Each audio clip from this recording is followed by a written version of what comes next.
সারা বাড়ি যখন গভীর ঘুমে আচ্ছন্ন, নিখিলের তখন কাজ করার প্রশস্ত সময়। আর তার কাজ মানে অন্য কোনো কাজ নয়, লৌকিক জগতের বাইরে এক অজানা পৃথিবীকে খোঁজাই তার কাজ। অর্থাৎ মনোসংযোগ করে মহাজাগতিক জ্ঞানের সন্ধান করা। তাই মাঝরাতে বিছানা থেকে উঠে বসে ধ্যানে মগ্ন হয়। গত 1 মাস ধরে এই পদ্ধতিই অনুসরণ করে আসছে। তার বইয়ের কালেকশনে অ্যাস্ট্রোফিজিক্সের বইয়ের সাথে মহাপুরুষদের বইগুলিও এলোমেলোভাবে সেলফে রাখা। টেবিলে রাখা কাগজগুলোতে তারই গাণিতিক বিশ্লেষণ ছড়িয়ে ছিটিয়ে আছে। ওয়াল ক্লকটা টিকটিক করে শব্দে এই মধ্যরাতের নিস্তব্ধতায় এক রিদেমের সৃষ্টি করেছে। বিছানায় উঠে বসে মনকে আগে স্থির করার জন্য নিখিল এক দৃষ্টে ঘড়ির কাঁটার দিকে চেয়ে বসে থাকে। স্টপ ওয়াচে 5 মিনিট টাইম সেট করে রাখে। 5 মিনিট হলেই স্টপ ওয়াচটা বেজে ওঠে। তারপর প্রাণায়াম ভঙ্গিতে বসে চোখ বন্ধ করে ধ্যানে বসে। আধ ঘন্টা পর তার ধ্যান ভাঙে। ধ্যান ভেঙে উঠে টেবিলে গিয়ে আবার ফিজিক্সের অঙ্ক নিয়ে বসে। বেশ কিছুক্ষণ গাণিতিক সমস্যার সমাধানে মগ্ন থাকে। দেওয়ালে হোয়াইট বোর্ডে সৌরমণ্ডলের চিত্র অঙ্কিত এবং সূর্য থেকে প্রতিটা গ্রহের দূরত্বও লেখা আছে। ভোরের আলো জানালা দিয়ে প্রবেশ করলে নিখিল চেয়ার ছেড়ে উঠে বেসিনে গিয়ে চোখে মুখে জল দেয়। তারপর ট্র্যাক স্যুটটা পরে প্রাতঃভ্রমণে বেরিয়ে পড়ে। যাওয়ার সময় ওর বোনের ঘরের দরজায় টোকা দিয়ে ঘুম ভাঙিয়ে দিয়ে যায়, যাতে যাওয়ার পর ঘরের সদর দরজা বন্ধ করে দেয়। এছাড়া ওর একমাত্র বোন চন্দ্রিমা সকালে উঠে নাচ প্র্যাকটিস করে। বাড়িতে আর সকল সদস্যের মধ্যে নিখিলের বাবা মা আর এক কাকা রয়েছে। কাকা বিয়ে করেননি, তিনি একটা বেসরকারি ফার্মে কর্মরত। নিখিলের বাবা অনেক দিন হলো চাকরি থেকে রিটায়ার্ড করেছেন। ভবানীপুরে এটা তাদের পৈতৃক বাড়ি। নিখিল রোজ প্রাতঃভ্রমণে বেরিয়ে ভবানীপুর থেকে সোজা হাঁটতে হাঁটতে এক্সাইড মোড় ক্রস করে ভিক্টোরিয়া মেমোরিয়ালে চলে যায়। ফেরার সময় অবশ্য বাসে করে ফেরে, না হলে বাড়ি ফিরে কলেজে যেতে দেরি হয়ে যাবে। কলকাতা ইউনিভার্সিটিতে পার্ট টাইম ফিজিক্স পড়ায়। পার্ট টাইমার হলেও ইউনিভার্সিটিতে তার যথেষ্ট খ্যাতি আছে। স্টুডেন্টরা ওকে প্রাইভেট টিউশন পড়ানোর জন্য জোর করে, কিন্তু নিখিল কখনো প্রাইভেট টিউশন পড়াতে রাজি হয়নি। অবশ্য পরীক্ষার আগে ক্লাসের কৃতী ছাত্রছাত্রীরা তার কাছে বিশেষ ক্লাসের দাবি করলে সে দাবি নাকচ করে না, বরং উৎসাহ নিয়ে এক্সট্রা ক্লাস করিয়ে দেয়। এক্সট্রা ক্লাস করাতে করাতে অনেক সময় সন্ধে হয়ে যায়। বাড়ি ফিরতে সেদিন দেরি হয়। প্রতিদিনই ফেরার পথে তার স্যারের বাড়ি হয়ে যায়। ফিজিক্সে নিখিল তাকে গুরু বলে মানে। এলগিন রোডে থাকেন। প্রথম জীবনে যাদবপুর ইউনিভার্সিটিতে ফিজিক্সের প্রফেসর ছিলেন। তারপর বিলেতে পড়ানোর ডাক পেলেন। অক্সফোর্ডে 5 বছর প্রফেসরই করেছেন। তারপর স্ট্যানফোর্ডে ফিজিক্সের অধ্যাপক হয়ে গেলেন। স্ট্যানফোর্ডে চাকরির মেয়াদ শেষ হলে কলকাতায় ফিরে আসেন।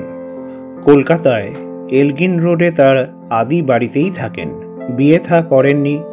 সারা জীবন প্রফেসরি আর অধ্যয়নেই কাটিয়েছে। তিনি বিলেত থেকে ফেরার পরেই অবশ্য নিখিল তার সংস্পর্শ লাভ করেছে। কোনো এক যোগাযোগ সূত্রে নিখিল এই স্যারের সন্ধান পায়। তারপর নিখিল তার একান্ত প্রিয় ছাত্র হয়ে ওঠে। এখন তার স্যারের যথেষ্ট বয়স হয়েছে, তাই নিখিল কর্তব্য ও শ্রদ্ধাবশত প্রতিদিনই স্যারের খোঁজ খবর নিয়ে যায়। বেশিরভাগ সময় তিনি স্টাডিতেই থাকেন। দরজার বাইরে নেমপ্লেট ঝোলানো ডক্টর শুভঙ্কর দেবনাথ। প্রতিদিনের মতো আজও এলো নিখিল স্যারের সাথে দেখা করতে। নিখিলকে আসতে দেখলে তিনি একটু সন্তুষ্ট হন। তার রিসার্চের বিষয়গুলো নিয়ে আলোচনা করার একজন লোক পেয়ে তিনি খুব খুশি বোধ করেন। স্ট্যানফোর্ডের শেষ বছরগুলিতে তিনি মেটাফিজিক্স এবং অকাল্ট সায়েন্স নিয়েও চর্চা করেছেন। বর্তমানে এই বিষয়গুলি নিয়ে তিনি আরও বেশি অধ্যয়ন করছেন। স্যারের রিসার্চের বিশেষ সূত্রগুলো নিখিল তার মস্তিষ্কে নোট করে, তারপর বাড়ি ফিরে সেই সূত্রের বিশ্লেষণে মগ্ন হয়। আজ এক্সট্রা ক্লাস করিয়ে স্যারের বাড়িতে এসেছে। স্যারের কথায় বিশেষ মনোযোগ দিতে পারছিল না শুভঙ্কর স্যার। তার একান্ত ছাত্রের মানসিক ক্লান্তির কারণ বুঝতে পারলেন। তিনি চাকরকে 1 কাপ গ্রিন টি আনতে বললেন নিখিলের জন্য। নিখিল চা শেষ করে স্যারের কাছ থেকে বিদায় নিল। বাড়ি ফিরে প্রতিদিনের মতো আজ আর বইপত্র নিয়ে বসল না। বিছানায় শুয়ে একটু বিশ্রাম নিচ্ছিল। ওর বোন জলখাবার নিয়ে ঘরে এলো। বোনের হাত থেকে থালাটা নিয়ে খেতে শুরু করলো। খেতে খেতে নিখিল ওর বোনকে জিজ্ঞেস করলো, আজ কলেজ গিয়েছিলিস? চন্দ্রানী উত্তর দিল, হ্যাঁ। তারপর কি একটা বলতে গিয়ে থেমে গেল। নিখিল চন্দ্রানীর মুখের দিকে তাকিয়ে দেখল। বোনের গম্ভীর মুখখানা দেখে জিজ্ঞেস করল, হ্যাঁ রে, কিছু হয়েছে? কি বলবি বল, আজ এত চুপচাপ আছিস কেন? চন্দ্রানী কাঁপা কাঁপা গলায় বলল, জানিস দাদা, সুলেখার অবস্থা খুব খারাপ। ও হসপিটালে ভর্তি আছে। নিখিল হতবাক সুরে জিজ্ঞেস করল, কি হয়েছে ওর? চন্দ্রানী কাঁদো কাঁদো গলায় বলল, জানি না ঠিকভাবে। আজ কলেজে গিয়ে জানলাম কাল রাতে সুলেখা নাকি সুইসাইড করতে গিয়েছিল। সকালবেলায় ওর বাড়ির লোকেরা ওকে হসপিটালে ভর্তি করে। আমি কলেজ থেকে হসপিটালে ওকে দেখতে গিয়েছিলাম। সুলেখার কথা মনে পড়ল নিখিলের। অনেকবার এই বাড়িতে এসেছে। খুবই ইনোসেন্ট মুখখানা ছিল মেয়েটার। 2-1 বার কথা হয়েছে নিখিলের সাথে। খবরটা শুনে নিখিলের আর গলা দিয়ে খাওয়ারটা নামলো না। থালা রেখে হাত মুখ ধুয়ে আবার স্টাডিতে বসল। বেশিক্ষণ মনোযোগ দিতে পারল না। ঘড়িতে 3টের কাঁটায় অ্যালার্ম দিয়ে শুয়ে পড়ল। রাত 3টের সময় অ্যালার্ম বেজে উঠল। নিখিলের গভীর স্বপ্নে অ্যালার্মের শব্দ ওর ঘুম ভাঙিয়ে দিল। প্রতিদিনের মতো বিছানার মাঝে বসে প্রথমে দেওয়াল ঘড়ির দিকে তাকিয়ে থাকলো, কিন্তু আজ 5 মিনিটের আগেই তার মনোসংযোগ বিচ্ছিন্ন হলো। মাথার মধ্যে অন্য চিন্তা জট পাকাচ্ছে। এবার প্রাণায়াম ভঙ্গিতে বসে ধ্যানে মগ্ন হলো। সমস্ত চিন্তা স্তিমিত করে মনটা কেন্দ্রবিন্দুতে আনার চেষ্টা করল। হঠাৎ চিন্তাটা কেমন এলোমেলো হয়ে গেল। রাস্তাঘাটে গাড়ি চলাচল, খেলার মাঠ, একটা সরু গলি, তারপর একটা অন্ধকার ঘরের মধ্যে এসে মনটা স্থির হলো। অন্ধকারে কালো মূর্তিমান একজন দাঁড়িয়ে আছে। ভালো করে বোঝা যাচ্ছে না ওই মূর্তিটা কে। নিখিলের ধ্যানভঙ্গ হলো। জোরে জোরে নিঃশ্বাস নিতে লাগলো। কপালে ঘামের বিন্দু জমেছে। হাঁপাতে হাঁপাতে ঘরের ভিতরের পরিবেশটা দেখলো। একটা দমবন্ধ করা গুমোট ভাব ঘরের মধ্যে সঞ্চিত হয়েছে। দেওয়াল ঘড়িটা বন্ধ হয়ে গেছে। সমস্ত কিছু যেন স্তব্ধ হয়ে গেছে। এই মুহূর্তে একটা আলপিন পড়ার আওয়াজও যেন বিস্ফোরণ ঘটাবে। এ যেন এক বিষাদময় নীরব স্তব্ধ পরিবেশ। জানালা দিয়ে ঘরের ভেতরে এক অদ্ভুত ছায়া পড়েছে। ওই ছায়ার দিকে নিখিলের দৃষ্টি পড়ল। একটু অবাক হয়ে সেই ছায়াটা দেখতে লাগলো। নিখিল নড়ে চড়ে উঠে বসতে ঘরের পরিবেশটা আস্তে আস্তে স্বাভাবিক হয়ে গেল। দেওয়াল ঘড়িটা আবার চলতে শুরু করেছে। ঘরের মধ্যে গুমোট ভাবটা কেটে গেল। হঠাৎ অ্যালার্মটা বেজে উঠল। ঘড়িতে দেখলো 3:30 বাজে।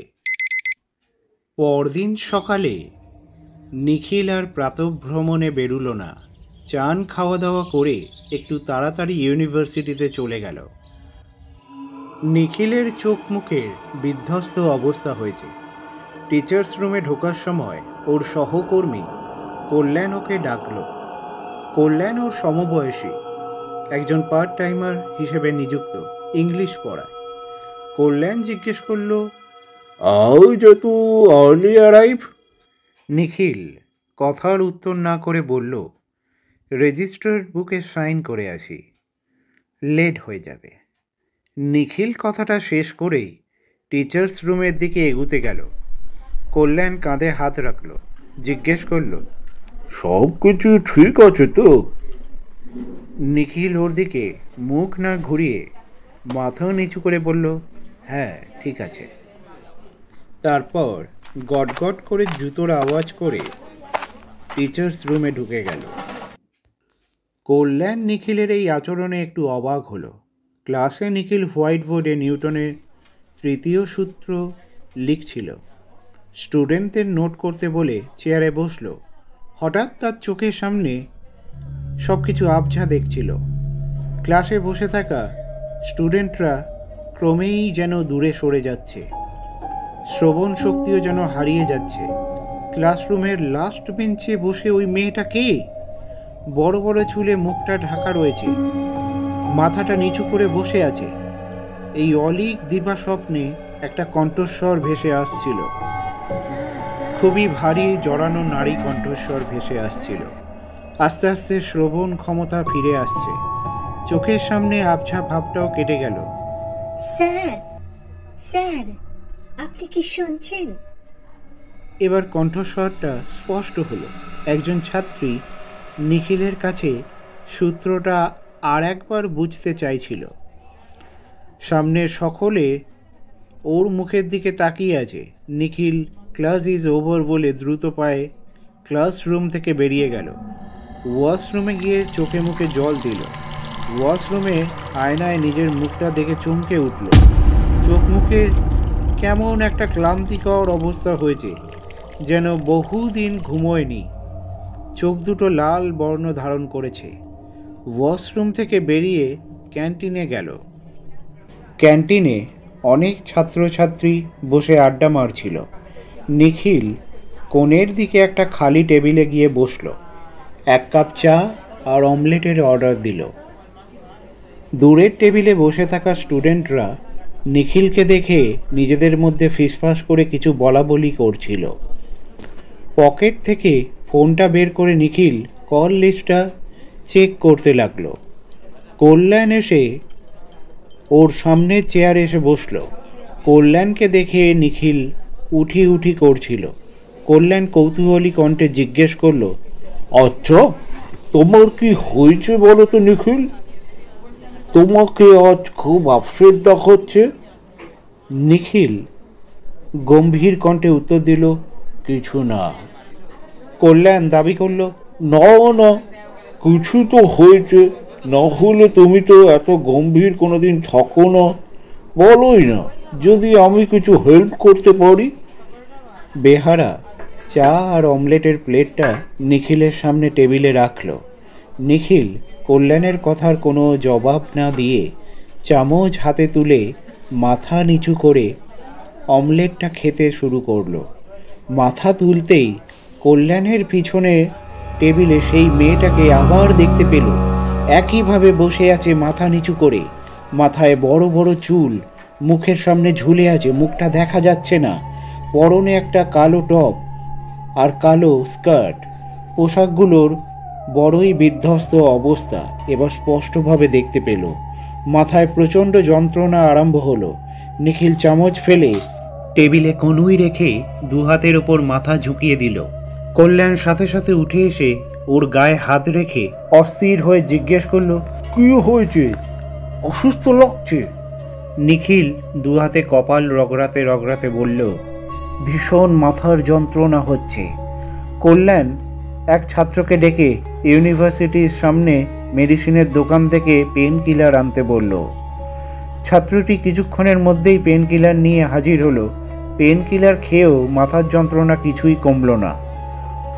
অগত্যা সেদিনের মতন নিখিল ক্লাস লিভ নিয়ে বাড়ি চলে গেল। বাড়িতে এসে একটু স্টাডিতে বসেছিল, কিন্তু মনোসংযোগ দিতে পারছে না। মাথার যন্ত্রণাটা একটু কমেছে। রাতে খাওয়া দাওয়া সেরে তাড়াতাড়ি শুয়ে পড়ল। আজ শরীরটা খারাপ লাগছে বলে ঘড়িতে আর অ্যালার্ম দিল না। মাঝরাতে উঠে ধ্যান করাটা আজ স্থগিত রাখল। ঘড়িতে যখন রাত 3টে বাজল, অ্যালার্মটা বেজে উঠল। অ্যালার্মের শব্দে হুড়মুড়িয়ে উঠে পড়ল নিখিল। সে একটু অবাক হলো। রাতে তো ঘড়িতে অ্যালার্ম দেয়নি, তাহলে অ্যালার্মটা বাজলো কি করে? দেওয়াল ঘড়ির দিকে তাকাতে নিখিল চমকে গেল। দেখলো দেওয়াল ঘড়িতে 3টে বেজে ঘড়িটা বন্ধ হয়ে গেছে। ঘরের মধ্যে যেন মৃত্যুর নিস্তব্ধতা বিরাজ করছে। ঘরের পশ্চিম দিকের জানালাটা খোলা দেখে সে আরও চমকে উঠল। তার মনে পড়ল শোয়ার সময় তো জানালাটা বন্ধ করেই সে শুয়েছিল। বিছানা থেকে উঠে জানালা বন্ধ করতে গিয়ে দেখল জানালা দিয়ে ঘরের মধ্যে একটা অদ্ভুত ছায়া পড়েছে, ঠিক আগের দিন রাতে সেই ছায়াটার মতো। নিখিলের হঠাৎ মনে পড়ে গেল সকালে ক্লাসরুমে পিছনের বসে থাকা সেই বড় বড় চুলে মুখটা ঢাকা সেই মেয়েটার কথা। কথাটা মনে পড়তেই শিউরে উঠল। ছায়াটা দেখলো এবারে নড়ে চড়ে দাঁড়ালো। নিখিল ঠাউর করতে পারল এ তো কোনো মানুষ্য ছায়া। তাড়াতাড়ি জানালার কাছে গিয়ে বাইরেটা দেখল। সামনে একটা গলির রাস্তা, রাস্তার ওপাশে অন্য একটা বাড়ির দেওয়াল। নিখিল আশ্চর্য হয়ে এদিক ওদিক দেখতে লাগলো, কিছুতেই কিনারা করতে পারল না ছায়াটা তাহলে কার, ছায়াটা কিভাবে ঘরের মধ্যে পড়ছে। নিখিল জানালাটা জোর আওয়াজ করে বন্ধ করে দিল। ঘরের দিকে ফিরে তাকাতে দেখল ঘড়িটা আবার চলতে শুরু করেছে। ঘরের মধ্যে সেই নিস্তব্ধতা আর নেই। টিকটিক শব্দ করে ঘড়ির কাঁটাটা ঘুরছে। বাইরে পাঁচিলে একটা বেড়াল ডাকছিল। রাস্তার দিক থেকে একটা গাড়ি চলার আওয়াজ পাচ্ছিল। নিখিল সিলিং ফ্যানটা অন করে বিছানায় গিয়ে আবার শুয়ে পড়ল। চোখ বুঝতেই ঘুম জুড়ে এলো। ঘুমিয়ে পড়ার কিছুক্ষণ পরেই সে বিছানার মধ্যে ছটফট করতে লাগলো, যেন কোনো নিদারুণ ভয়ঙ্কর স্বপ্ন তার মস্তিষ্কে ঘুরপাক খাচ্ছে। সারা শরীর ঘামে ভিজে গেছে। কিছুক্ষণ এভাবে ছটফট করার পর আস্তে আস্তে শান্ত হয়ে গেল। সকালে চন্দ্রানী দরজায় ঠকঠক শব্দ করে নিখিলকে ডাকছিল। অনেকক্ষণ ধরে দরজায় ধাক্কা মারল, নিখিলের সাড়া পেল না। চন্দ্রানীর ডাকাডাকির আওয়াজ নিখিলের মস্তিষ্কে পৌঁছতে বোধহয় একটু দেরি হলো। আচমকা ঘুমটা ভেঙে গেল। উঠে বসতে দেখে এ কি, বিছানা থেকে সে মেঝেতে পড়ে গেছে। রাত্রে কখন সে বিছানা থেকে পড়ে গেছে সেটা সে বুঝতে পারল না। মাথায় হাত দিয়ে উঠে দাঁড়ালো, দরজাটা গিয়ে খুলল। দরজার সামনে ওর বোন চা নিয়ে দাঁড়িয়ে। চন্দ্রানী উত্তেজিত স্বরে বলল, কি রে দাদা, কতক্ষণ ধরে ডাকছি, আর এই কি অবস্থা হয়েছে তোর? নিখিল বিরক্তির সুরে বলল, চাটা ঘরে দিয়ে চলে যা। চন্দ্রানী চাটা ঘরের টেবিলে রেখে বিছানা গুছিয়ে দিতে গেল। দরজার দিকে তাকিয়ে দেখল নিখিল নেই। চন্দ্রানী ভাবল টেবিলে চা রাখার সময় শটান দরজার সামনে দাঁড়িয়েছিল দাদা। সে আবার বিছানা গোছানোর কাজে মনোযোগ দিল। বিছানা গুছিয়ে পিছন ফিরতেই চমকে গেল, দেখল নিখিল চেয়ারে বসে চা খাচ্ছে। চন্দ্রানী স্তম্ভিত হয়ে ওর দাদাকে দেখছিল। সে কিছুতেই মেলাতে পারছিল না তার দাদা কখন ঘরের মধ্যে এলো, সে টেরও পেল না। নিখিল শব্দ করে চুমুক দিয়ে চা খাচ্ছিল। চন্দ্রানী গুটি গুটি পায়ে ওর দাদার দিকে এগিয়ে গেল। নিখিল মাথা তুলে ওর বোনের দিকে তাকিয়ে গম্ভীর কণ্ঠে জিজ্ঞেস করল, কিছু বলবি? চন্দ্রানী গলার স্বর শুনে চমকে গিয়ে কেঁপে উঠল। তারপর কাঁপা কাঁপা গলায় বলল, হ্যাঁ, মানে তোকে একটা খবর দেওয়ার ছিল। নিখিল জিজ্ঞেস করল, কি খবর? চন্দ্রানী আবার বলল, হ্যাঁ, মানে আমার বন্ধু সুলেখা সেদিন রাতেই হসপিটালে মারা গেছে। কাল ওর শ্রাদ্ধের কাজকর্ম। দুর্ঘটনায় মৃত্যু হলে নাকি 3 দিনের শ্রাদ্ধ করতে হয় শুনলাম। নিখিল চুপচাপ কথাগুলো মাথা নিচু করে শুনছিল। তারপর শান্ত গলায় বলল, ইস, মেয়েটা মারা গেল। এবার কণ্ঠটা শুনে চন্দ্রানী ঠাহর করতে পারল, এই তো আমার চেনা দাদার গলা। নিখিল ঘড়ির দিকে তাকিয়ে ব্যস্ত হয়ে বলল, আমাকে ইউনিভার্সিটি যেতে হবে, যাই, চান করতে যাই। ঘর থেকে সময় মতনই রওনা হলো ইউনিভার্সিটিতে। পকেটে ফোনটা বেজে উঠল। স্ক্রিনে দেখলো ওর স্যার ফোন করছে। ফোনটা রিসিভ করলো। শুভঙ্কর স্যার নিখিলকে আজ রাতে অবশ্যই আসার জন্য বলছিল। নিখিল আসবো আসবো বলে ফোনটা রেখে দিল। সারাদিন ইউনিভার্সিটিতে ক্লাসের পর সন্ধ্যাবেলায় নিখিল তার স্যারের বাড়িতে এলো। সকালের পর থেকে আজ সারা দিনটা ক্লাসে ভালোই কেটেছে। স্যারের ঘরে ঢুকতেই শুভঙ্কর ব্যস্ত হয়ে উঠে এসে নিখিলের হাত ধরল, বলল, বসো, তোমাকে আজ কিছু বলার আছে। আকাশে মেঘ গুড়গুড় শব্দ করে জমাট বাঁধছে। ক্ষণিকের মধ্যেই বৃষ্টি পড়ার সম্ভাবনা। শুভঙ্কর স্যার চেয়ারটা টেনে ছাত্রের সম্মুখে বসল। কিছুক্ষণ কি ভাবতে ভাবতে তারপর বলল, নিখিল, কাল রাতে খুব একটা খারাপ স্বপ্ন দেখলাম। স্বপ্নটা অবশ্য তোমাকে নিয়ে। নিখিলের কপালে ভাঁজ পড়ল। জিজ্ঞেস করলেন, সম্প্রতি তুমি কি কোনো বিষয় নিয়ে খুব আপসেট? নিখিল একটু ভাবনায় পড়ে গেল। তারপর জিজ্ঞেস করল, কেন স্যার? বলল, কাল রাতে যখন কনসেন্ট্রেশনে বসেছিলাম তখন তোমাকে নিয়ে অদ্ভুত কিছু দেখলাম। একটু কৌতূহলী স্বরে জিজ্ঞেস করলেন, আচ্ছা, তোমার পরিচিত কেউ কিছুদিনের মধ্যে কি মারা গেছে? সুলেখার কথা মনে পড়ে গেল নিখিলের। সকালেই বোনের মুখে ওর মৃত্যু সংবাদ শুনেছে। নিখিল বলল, হ্যাঁ, কিন্তু আপনি জানলেন কি করে?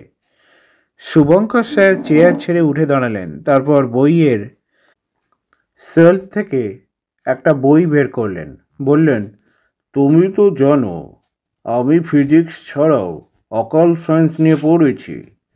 জানো, আমি ভারতে ফিরে অনেক ধর্মপীঠে ঘুরে বেরিয়েছি একজন ভালো সাধুর খোঁজে। বেনারসে এক তন্ত্র সাধকের সন্ধান পাই। তার কাছে মাস তিনেক থেকে মনোসংযোগ বাস্তুতন্ত্রবিদ্যায় দীক্ষা লাভ করি। সেই দীক্ষা লাভে অল্প কিছু হলেও মনোসংযোগে খানিকটা শক্তি লাভ করেছি। নিখিল মন দিয়ে কথাগুলো শুনছিল। একটু থেমে শুভঙ্কর স্যার আবার বললেন, কিন্তু কাল তোমার ওই স্বপ্নটা হঠাৎ মাথায় চেপে বসল। নিখিল এবার কৌতূহলী হয়ে জিজ্ঞেস করল, কি দেখেছেন স্বপ্নে আমাকে নিয়ে? উনি বললেন, আমি দেখলাম তুমি রাস্তা দিয়ে হেঁটে যাচ্ছ। হাঁটতে হাঁটতে রাস্তার মাঝে চলে এসেছো।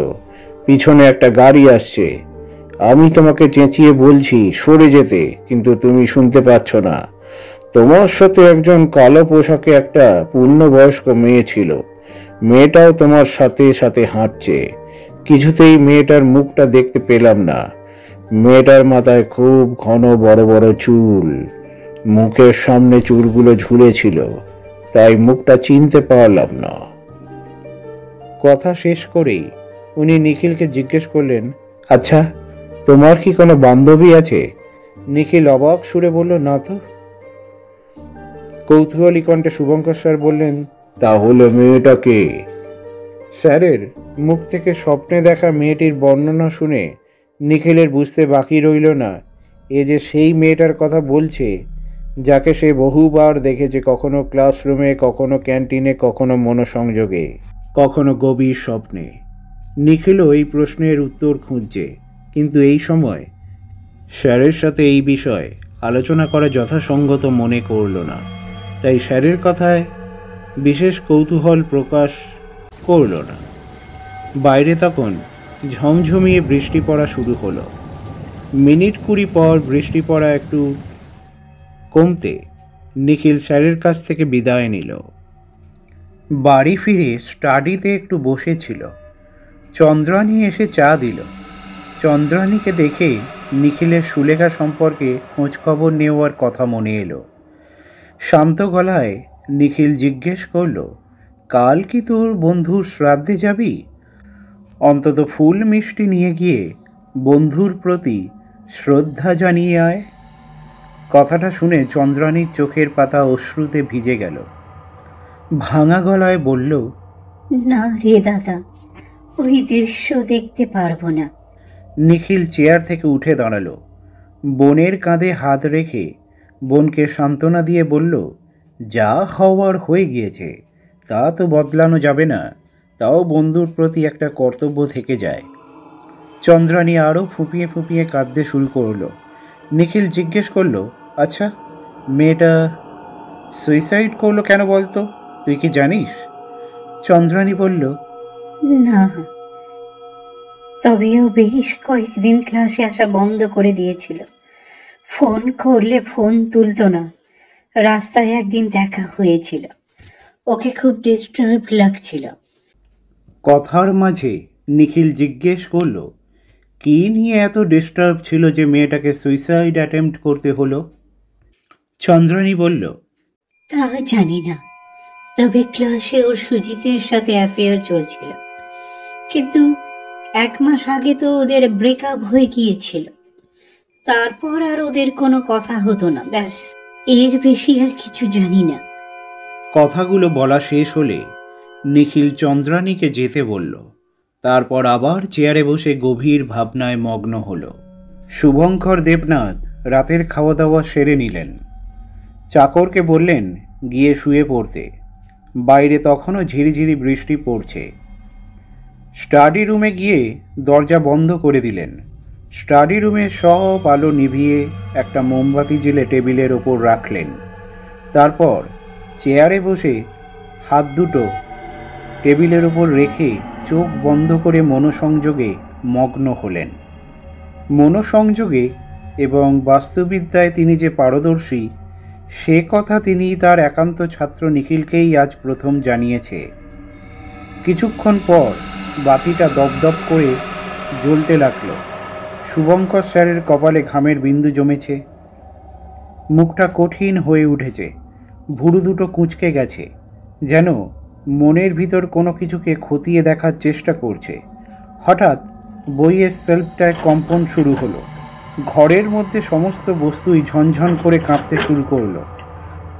বন্ধ জানালা দিয়ে বাইরে থেকে প্রচণ্ড বেগে ঝড় যেন ঘরের মধ্যে ঢুকতে চাইছে। বাতিটা দপদপ করতে করতে নিভে গেল। তারপর সব কিছু নিস্তব্ধ, ঘন অন্ধকার ঘরটাকে গ্রাস করেছে। নিখিল শোয়ার আগে ঘড়িতে 3টের সময় করে অ্যালার্ম দিল। ঘরের জানালাগুলো ভালো করে ছিটকানি এঁটে বন্ধ করে দিল। একটা বই হাতে নিয়ে বিছানায় শুয়ে পড়ল। বাইরে পাঁচিল থেকে বেড়ালের কান্নার আওয়াজ আসছিল। শুয়ে শুয়ে বইয়ের পাতা উল্টে পাল্টে পড়তে লাগলো। বৃষ্টিতে ভিজে মাথাটা ভার ছিল, তাই বেশিক্ষণ পড়তে পারল না। বইটা রেখে চোখ বন্ধ করে ঘুমিয়ে পড়ল। বাইরে পাঁচিলে বসে বেড়ালটা একভাবে কেঁদেই যাচ্ছিল। গলির রাস্তাটা অন্ধকার। গলিটা দুটো বাড়ির মাঝখানে পার্টিশন। এই গলিতে লোক যাতায়াত করে না। 3টের সময় অ্যালার্মটা বেজে উঠল। নিখিলের ঘুম ভেঙে উঠে বসল। দেওয়াল ঘড়ির দিকে তাকাতেই ঘড়িটা 3টে বেজে বন্ধ হয়ে গেছে। অ্যালার্ম ঘড়িটার দিকে চেয়ে দেখল, সেটাও দেখল অ্যালার্ম বাজার পর বন্ধ হয়ে গেছে। নিখিল ঘড়িটাকে ব্যাটারি বদলে চালানোর চেষ্টা করলো, কিন্তু ঘড়িটা চলল না। সে বিছানায় এসে বসে পড়ল। মনে মনে তার জেদ চেপে বসল, আজ এই ঘটনার কিনারা করেই ছাড়বে। প্রাণায়াম ভঙ্গিতে বসে চোখ বন্ধ করে মনোসংযোগে বসল। মনটাকে বিন্দুতে আনতে বিশেষ বেগ পেতে হলো। আবার সব কিছু এলোমেলো। মনের মধ্যে বারে বারে সেই বড় বড় চুলের মেয়েটাকে দেখছে। আচমকা খাটটায় যেন কে জোরে ধাক্কা দিল। খাটটা নড়ে উঠতে নিখিলের ধ্যান ভঙ্গ হলো। চোখ খুলতেই আঁতকে উঠল। চুল বড় বড় মেয়েটা ওর খাটের সামনে চেয়ারে বসে আছে। নিখিলের চিৎকারের শব্দে বাড়ির অন্য সকলের ঘুম ভেঙে গেল। ওর বোনের ঘরটা নিখিলের ঘরের সামনেই। চন্দ্রানী চিৎকারের শব্দ শুনে তড়িঘড়ি নিজের ঘর থেকে উঠে এলো। দাদার ঘরের দরজায় ধাক্কা দিল। নিখিল তখন স্থানচ্যুত হয়ে বিছানা থেকে মেঝেতে পড়ে গেছে। কোনো রকমে উঠে দরজার ছিটকানিটা খুলে দিল। চন্দ্রানী দরজা খুলে ঘরে ঢুকে এলো। নিখিলকে বিধ্বস্ত অবস্থায় দেখে চন্দ্রানী অস্থির হয়ে জিজ্ঞেস করল, কি হয়েছে দাদা? ওইভাবে চিৎকার করে উঠলি কেন? নিখিল হাত তুলে মুখ না ঘুরিয়ে বলল, ওই দেখ কে বসে আছে। চন্দ্রানী তাকিয়ে দেখে বলল, কই, কেউ তো নেই। কে ছিল? কার কথা বলছিলিস? নিখিল এবার মাথা ঘুরিয়ে দেখল চেয়ারটা যথাস্থানে টেবিলের কাছে, ঘরের অবস্থাও স্বাভাবিক, ঘড়িটাও চলছে। নিখিল আবার ভালো করে সব দিক তাকালো। হাঙ্গামার শব্দ শুনে নিখিলের মাও উঠে এই ঘরের দিকেই আসছিল। নিখিল, বাবা কি হয়েছে? ওভাবে চিৎকার করে উঠলি কেন? ওর মা জিজ্ঞেস করল। নিখিল বলল, ও কিছু নয়, তুমি আবার উঠে এলে কেন? চন্দ্রানী হাঙ্গামার কারণটা বলতে যাচ্ছিল। নিখিল থামিয়ে দিয়ে সবাইকে যে যার ঘরে পাঠিয়ে দিল। তারপর সারা রাত চেয়ারে বসে জেগে কাটালো। তারপর আর ঘরের মধ্যে অস্বাভাবিক কিছু ঘটেনি। ভোরের দিকে একটু ঘুমিয়ে পড়েছিল। সকালে চা নিয়ে এসে চন্দ্রানী দরজায় ধাক্কা দিল। নিখিলের ঘুম ভেঙে গেল। দরজা খুলতে গিয়ে ঘরের মধ্যে একটা পচা দুর্গন্ধ নাকে ভেসে এলো। দরজা খুলতে গন্ধটা চন্দ্রানীও পেল, নাকে চাপা দিল। নিখিল গিয়ে ঘরের জানালাগুলো খুলে দিতে দুর্গন্ধটা আরও জোরালো হয়ে বাতাসে ভেসে এলো। নিখিল নাকে চাপা দিয়ে জানালা থেকে বাইরে গলির দিকে তাকাতে দেখতে পেল পাঁচিলের ওপরে কালো বিড়ালটা মরে পড়ে আছে। কেউ যেন নির্মমভাবে বিড়ালটার পেট থেকে মাংস খাপলে নিয়েছে। টেবিলের ওপর মোবাইলটা বেজে উঠল। নিখিল গিয়ে ফোনটা হাতে নিয়ে দেখল শুভঙ্কর স্যার ফোন করছেন। ফোনটা রিসিভ করতেই শুভঙ্কর স্যার এখনই তাকে তার বাড়িতে আসতে বললেন। শুভঙ্কর স্যারের গলাটা ফোনে খুব অস্থির শোনাচ্ছিল। নিখিল ফোনটা রেখে গায়ে একটা শার্ট গলিয়ে নিয়ে তড়িঘড়ি ঘর থেকে বেরিয়ে গেল। চন্দ্রানী জানালা দিয়ে মরা বেড়ালটাকে দেখল। দেখে ইস করে ছুটে ঘর থেকে বেরিয়ে গেল। বেড়াল মরার খবরটা বাড়িতে সাতকাহন করতে গেল। খবরটা শুনে নিখিলের মা আর্তনাদ করে উঠল। কি বলছিস? এ তো ঘোর অমঙ্গল। বাড়িতে কোন অমঙ্গল ঘটতে চলেছে? তিনি ঠাকুরের ছবির দিকে তাকিয়ে হাত জোর করে প্রার্থনা করতে লাগলেন। রক্ষা করো প্রভু, সব অমঙ্গল দূর করো। চন্দ্রানী তার মায়ের ব্যাকুলতা দেখে বলল, মা, ওসব অমঙ্গল টঙ্গল কিছু না। তোমরা নয়, বড্ড অন্ধবিশ্বাসী। ওর মা চন্দ্রানীকে ধমক দিয়ে বলল, চুপ কর। তোদের আজকালকার ছেলে মেয়েদের সবকিছুই অন্ধবিশ্বাস বলে মনে হয়। চন্দ্রানী মায়ের মুখের ওপর আর কোনো কথা না বলে ঘর থেকে বেরিয়ে গেল। ওর এক বন্ধু ফোন করেছিল সুলেখা শ্রাদ্ধানুষ্ঠানে যাওয়ার জন্য। ওকে বলছিল। চন্দ্রানী তার দাদার আগের রাতের কথাগুলো মনে করে বন্ধুর কথায় যেতে রাজি হলো। বাড়ি থেকে বেরোনোর সময় দোতলার ছাদে একটা কাক বিশ্রীভাবে কাকা করে ডাকছিল।